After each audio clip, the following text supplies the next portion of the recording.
कृपया आपण सोडून बसून घ्या.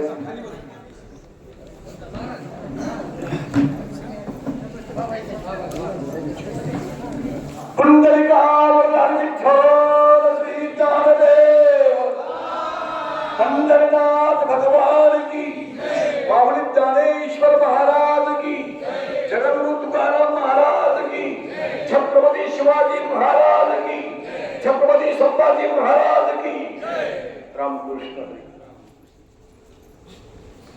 आज अतिशय आनंदाचा दिवस आहे, कारण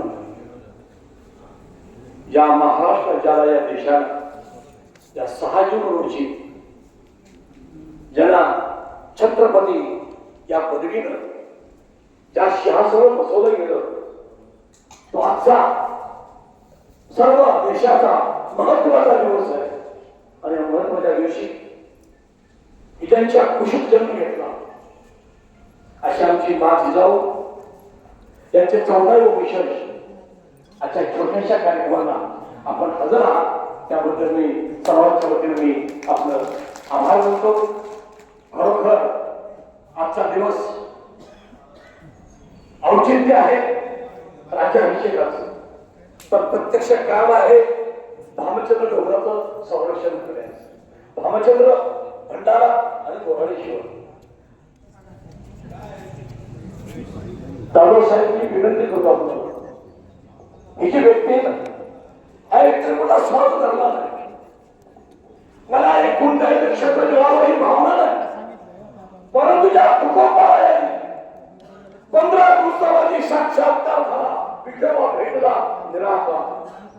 अशा या भावनेचं लोकांवरती ज्यांनी प्रचिती घेतली, तैसे प्रचितीगत ज्ञान हे देत नाही समाधान. पैसोरी निवांत शुद्ध करी चित्त अशा प्रत्येक अभंगाची रचना केली. त्या अभंगाच्या रचनेत तुम्हाला या डोंगरावरती साधना केली. प्रत्यक्ष भगवंताला यावं लागलं. या डोंगराचं पावित्र्य बघून, निसर्ग बघून, त्या झाडी बघून, हा डोंगर बघून भगवंत प्रसन्न झाला आणि तुम्हाला भेटीला भगवंत पळत आले. ही अत्यंत आनंदाची गोष्ट आहे. आणि अशा ठिकाणी या डोंगराचा विध्वंस होतोय.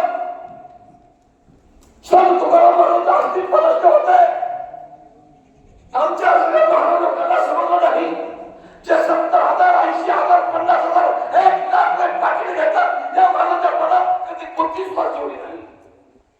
पण तुकाराम महाराज आणि ज्ञानेश्वर महाराजचं नाव घेऊन ते कीर्तन करतात.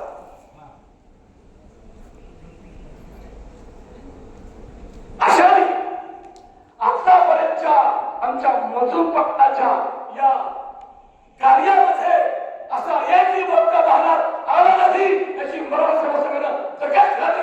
आणि त्यांना सूचना करावी की या महाराष्ट्रात तुम्हाला कीर्तन करत असेल. आणि दिलीपला विनंती आहे, आपण आमचे संरक्षक आहात, आपण आमच्या राष्ट्र आहात. या महाराष्ट्रात असे लाखो कीर्तनकार आहेत की ते तुकाराम महाराज ज्ञानेश्वर नाव घेतात आणि जगतात. त्यांचे विचार का प्रकट होत नाही, त्याचा विचार का करत नाही. संरक्षण झालं पाहिजे, भामचंद्र संरक्षण झालं पाहिजे, इतकं आक्रमण थांबलं पाहिजे. एक दिवस इथं माळीमध्ये आणि सपट डोंगर खाली पडेल, तो पुढच्या लोकांना तुकाराम महाराज काय सांगायचे, तुकाराम महाराजांनी काय केलं, कुठून जात होते.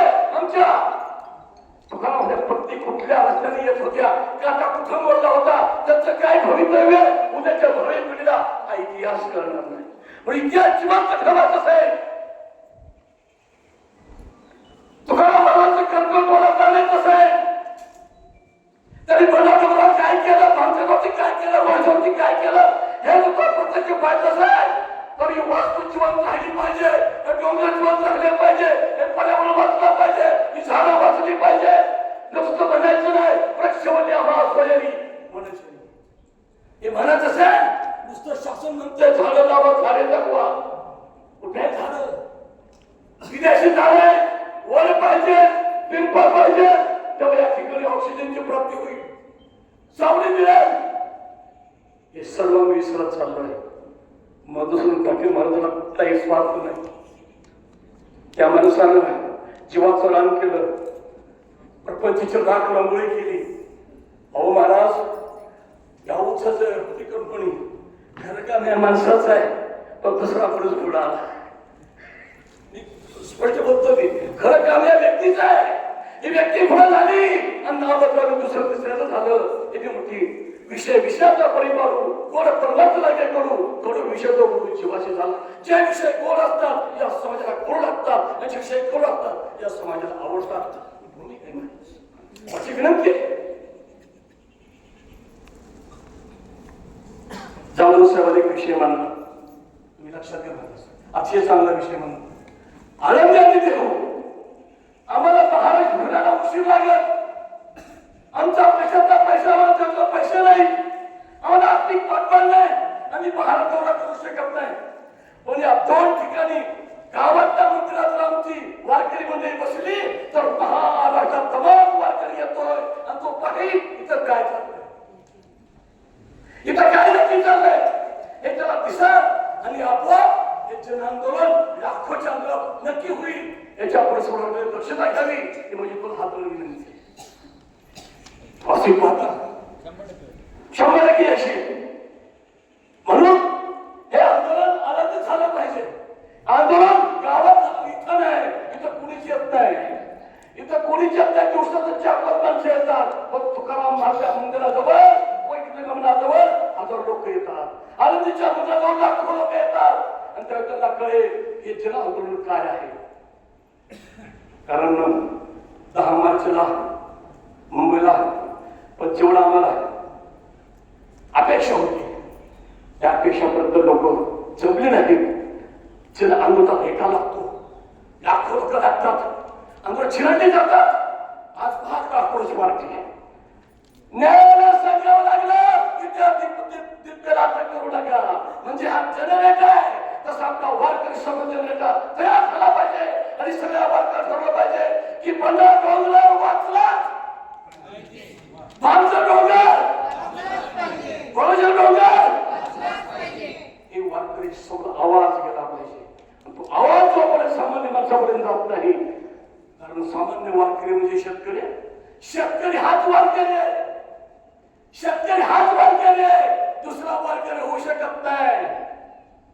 तो पिकनिकचा वारकरी असेल, पण शेतकरी जो वारकरी आहे तो पंढरपूरला जाणारा, आषाढी वारी दर वारीला जाणारा, आनंदीला येणारा, देहूला जाणारा आणि वारी करून शेती करून या संपूर्ण भारताला जगवणारा हा खरा शेतकरी. म्हणून मी राजीव पाटलाचं स्वागत करतो. त्याने या महाराष्ट्रातल्या वारकरी समाजात जे चोर आहे त्या चोराला उघड केलं. मी आवाज मोठा करून का बोलतोय महाराज? 36 वर्ष झालं अजून देखील केलं नाही. माझा आव्हान आहे पुढे जातो एखाद्या गावात की या माणसाने 1 रुपया घेतला म्हणून. 36 वर्षामध्ये मी कीर्तनाचा 1 रुपया न घेता ते दिलं तर ठीक, नाही दिलं तर निघाला मागे. अशा भावनेत आपण लोकांची लोक वारकरी तयार झाली पाहिजे, असे कीर्तनकार तयार झाले पाहिजे. आणि या भामसर डोंगराच्या हक्काच्या लढ्याकरता आपला लढा पण चालू ठेवला पाहिजे. जाधव साहेब साध आहे. 2011 साली याची अधिसूचना निघाली. पाटील साहेब, अधिसूचना निघालेली आहे. त्या अधिसूचनेचं फक्त कायद्यात रूपांतर व्हावं एवढीच गोष्ट आहे. त्या सरकारचा पाया हात दिसतोय कसं करायला. आम्हाला अधिसूचना आहे, त्याचं फक्त रूपांतर करायचं कायद्यात. What is the matter, what the problem. म्हणून हे करण्याकरता आपण तयार झालं पाहिजे. मला फार कमी वेळ दिलाय, या वेळेचं भान ठेवतो आणि आपण सर्व भकलेले आहात त्याचा गांभीर्य लक्षात ठेवून या ठिकाणी आपण मला बोलण्याला संधी दिली त्याबद्दल आपण सर्वांचं मी आभार मानतो आणि माझं 2 मिनिटाचं मनोबल संपवतो. रामकृष्ण हरी, रामकृष्ण हरी.